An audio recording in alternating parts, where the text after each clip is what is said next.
I couldn't stop crying. I'd take the kids to the park and I'd feel my eyes sort of welling up. I was so low and I was so anxious. You can't live because you don't know where you're going to be in the next 5 minutes. Your life's on hold. Evicted, alone and with nowhere to go. Having already escaped from domestic abuse, Hannah and her young sons, 5-year-old Thorin and Wren, aged 15 months, were forced to leave their home earlier this year by a landlord who wanted to turn the place into an Airbnb. I was having to pack, find storage space and still trying to desperately look for a property, and the council were quite hard to communicate with.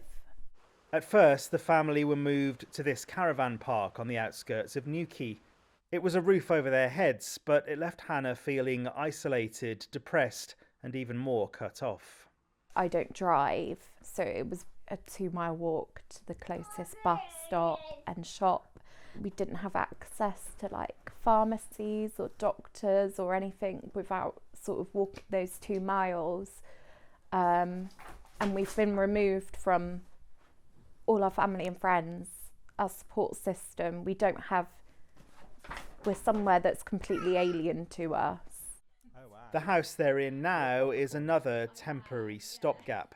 The books and toys, portable signs of a family home which will soon be packed up and shipped out once again. The government has promised to ban no-fault evictions under the Renters Reform Bill, which is going through Parliament, but it could take 2 or 3 years to become law. It's so wrong that there's families living in caravans and hotels when there's all these 2-bed, 3-bed cottages. It's just backwards and it doesn't make sense. We've spoken to people who are living in caravan parks and in tiny hotel rooms. That's not acceptable in this day and age, is it? No, by no means is it acceptable, and it really shows the dire situation that we find ourselves in. What we're trying to do right now at Cornwall Council, though, is to really start to address those people who are in temporary and emergency accommodation. What we are doing is trying to build, buy, beg, borrow as much accommodation as we possibly can and make it fit for people to live in.